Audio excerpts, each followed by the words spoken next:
सवाल मैं सिर्फ आपसे ये पूछना चाहती हूं कि क्या ये सब लोग कानून से ऊपर हैं कि ये क्राइम स्पॉट के साथ खिलवाड़ कर सकते हैं? और आप देखिए कितनी प्रचार के लिए भूखी है ये भाजपा कि उधर फैसला आया भी नहीं था कि धाकड़ धामी के पेज से ये पोस्टर लॉन्च हो जाता है जिसमें कि पूरा का पूरा श्रेय धामी जी को दे दिया जाता है इस कठोर आजीवन कारावास के लिए। और झूठ का पुलिंदा है ये पोस्टर, क्योंकि इसकी पहली लाइन कहती है घटना के 24 घंटे के भीतर आरोपियों को भेज दिया गया जेल, जो कि खालिस झूठ है। 18 को लापता होती है बच्ची और 23 सितंबर को 6 दिन बाद वो गिरफ्तार होते हैं। इसमें कहा गया है कि परिजनों की मांग पर 3 बार बदले गए सरकारी वकील, नहीं सिर्फ एक बार जितेंद्र रावत बदल के अवनीश नेगी दिए गए। और यह कहा गया है कि दिवंगत बेटी के भाई और पिता को दी गई सरकारी नौकरी। और आप सोचिए कि इस पोस्टर रिलीज के 6 घंटे के भीतर अंकिता के पिता ने वीडियो रिलीज किया है जिसमें उन्होंने पूछा है धामी जी मेरी किस विभाग में नौकरी है, मुझे तो बता देते। तो इतने बड़े बड़े झूठ आप अपने मुख्यमंत्री के पेज से चला रहे हैं और प्रचार के इतने भूखे हैं कि एक तरफ बच्ची के साथ न्याय हुआ नहीं कि आप उसको उस प्रचार को नोचने खसोटने पहुंच गए। अभी अलका मैम बोल रही थी और मेरा गला सूख रहा था उन डाटाओं से, और बिल्कुल सही बात है, अक्षरशः शब्दशः मैं इस बात से सहमत हूं कि आज बेटी बचाओ बेटी पढ़ाओ नारा नहीं रह गया, उसकी कोई सार्थकता नहीं रह गई। आज तो भाजपाइयों से बेटी बचाओ ये नारा ज्यादा सार्थक हो गया। इन्होंने पूरे देश की बात करी, मैं अपने उत्तराखंड की आपको बात बताती हूं। एनसीआरबी कहता है 9 हिमालयी राज्यों में उत्तराखंड महिला अपराध में सर्वोपरि है, नंबर 1 है। उसके अलावा 6 महीने की अगर मैं घटनाएं आपको बताऊं, मात्र पिछले 6 महीने की बता रही हूं।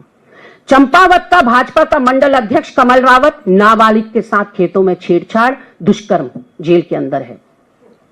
सल्ट का मंडल अध्यक्ष भगत सिंह बोरा जेल के अंदर है, फिर नाबालिग के साथ दुष्कर्म। इनका दुग्ध संघ का लाल कुआं का अध्यक्ष दिग्गज नेता भाजपा का मुकेश बोरा विधवा मां और उसकी 12 साल की बच्ची के साथ सेक्सुअल मॉलेस्टेशन और हैरेसमेंट के केस में पॉक्सो एक्ट में जेल के अंदर बंद है। और तो और आप सोचिए उससे दुग्ध संघ का वो कार्यभार तक वापस नहीं लिया गया, वो जेल के अंदर बोर्ड मीटिंग कर रहा है। क्या छाती पर बीतती होगी उस विधवा मां की और उस बच्ची की जो अपने आरोपी को जेल के अंदर ये वीआईपी सुविधा मिलते हुए देख रहे हैं कि वो बोर्ड मीटिंग कर रहे हैं एज दुग्ध संघ अध्यक्ष। कहानी यहां पर समाप्त नहीं होती। हरिद्वार बहादुराबाद के भाजपा के ओबीसी प्रकोष्ठ के सदस्य आदित्य राज सैनी 13 साल की बच्ची के साथ गैंगरेप करते हैं और मौत के घाट उतार देते हैं। उसके बाद होली के दिन इनका रुद्रपुर का वार्ड नंबर 6 से पार्षद शिव कुमार गंगवार 2 महिलाओं के साथ सेक्सुअल हैरासमेंट सेक्सुअल मोलेस्टेशन करता है, जिसमें से एक नाबालिग है। और ये मैं केवल 6 महीने का बता रही हूं। अगर हम पीछे जाएं तो पीछे इनका संगठन महामंत्री भाजपा का उत्तराखंड का संजय कुमार रातों रात बैकडोर से भगा दिया गया, क्योंकि भाजपा की ही महिला कार्यकर्ता ने उसके ऊपर 3 साल तक यौन उत्पीड़न के आरोपी नहीं लगाए, वीडियो और ऑडियो वायरल कर दिए आपसी बातचीत के। कोई चारा नहीं बचा भाजपा के पास। उसको पेनलाइज करने के बजाय, उसको सजा देने के बजाय आधी रात को उसको बेदखल कर दिया उत्तराखंड से। और उस पूरे केस में वो जब पीड़िता महानगर अध्यक्ष और प्रदेश प्रवक्ता विनय गोयल के पास जाती है, उन्हीं की महिला कार्यकर्ता की संगठन महामंत्री ने मेरा उत्पीड़न किया 3 साल, तो आप जानते हैं विनय गोयल क्या कहते हैं? प्रचारकों की भी शारीरिक नीड होती है।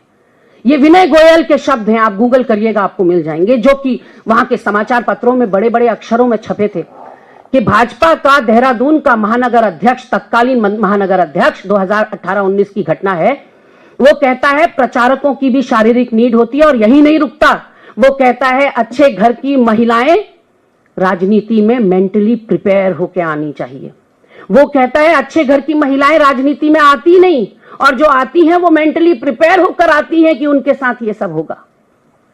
ये मानसिकता है भाजपा की। इनका द्वाराहाट का पूर्व विधायक है महेश नेगी, उसके ऊपर एक वही द्वाराहाट की महिला आरोप लगाती है कि मेरी ये 2 साल की जो बच्ची है ये विधायक महेश नेगी की है, डीएनए जांच करा लीजिए, नहीं निकली तो सूली पर टांग दीजिएगा।